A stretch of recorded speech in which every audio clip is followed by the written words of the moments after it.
ఇప్పటి వరకు కూడా 18వ తేదీకి వాయిదా వేశారు. కానీ ఆమెను అరెస్ట్ చేయొద్దన్న దాని మీద సుప్రీంకోర్టు ఏమాత్రం కూడా స్టే ఇవ్వలేదు.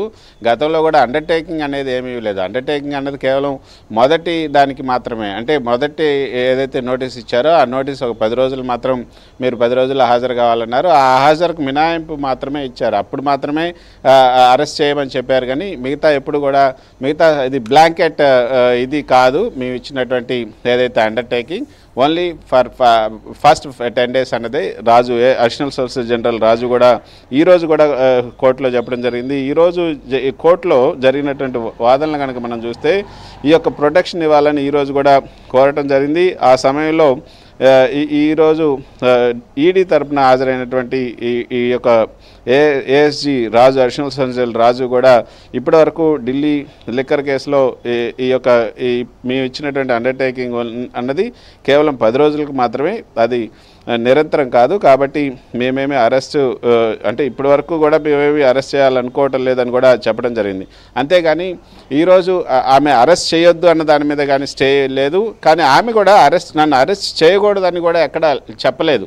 తను ఇంటికి వచ్చి విచారించాలి, అంతవరకు కూడా ఎటువంటి చర్యలు తీసుకోవద్దు. ఏంటంటే ప్రొటెక్షన్ అంటే విచారణకు సంబంధించి ఇంటి దగ్గర కానీ లేకపోతే ఆన్లైన్లో కానీ ఈ విధంగా విచారించాలి తప్పితే మహిళలను ఏ విధంగా విచారించాలన్న దాని మీద కొన్ని గైడ్ లైన్స్ని మాత్రమే సుప్రీంకోర్టు ఇవ్వాలని చెప్పి ఆ యొక్క పిటిషన్లో కోరటం జరిగింది.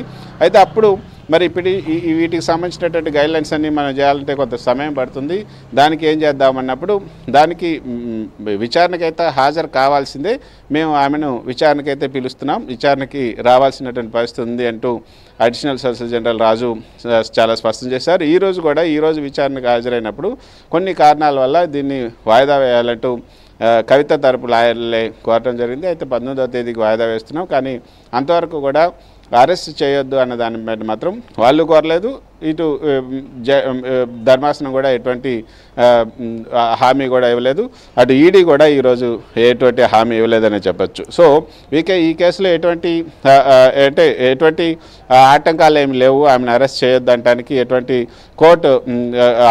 కోర్టు తీర్పులు కూడా ఏమి లేవు. అందుకే ఆమెను అరెస్ట్ చేశారు. ఈడీ కూడా చాలా క్లియర్గా చెప్పింది. ఇంకా ఈ కేసులో చాలా మంది ఇంతవరకు 14 మందిని అరెస్ట్ చేయాల్సింది. లైన్ లో ఉండండి కృష్ణ, ఒక్క నిమిషం లైన్ లో ఉండండి. ఒకసారి నవీన్ తో కూడా మాట్లాడదాం, మన తెలంగాణ బ్యూరో చీఫ్ నవీన్ తో. నవీన్, ఇక్కడ ఎలాంటి రియాక్షన్స్ వస్తున్నాయి?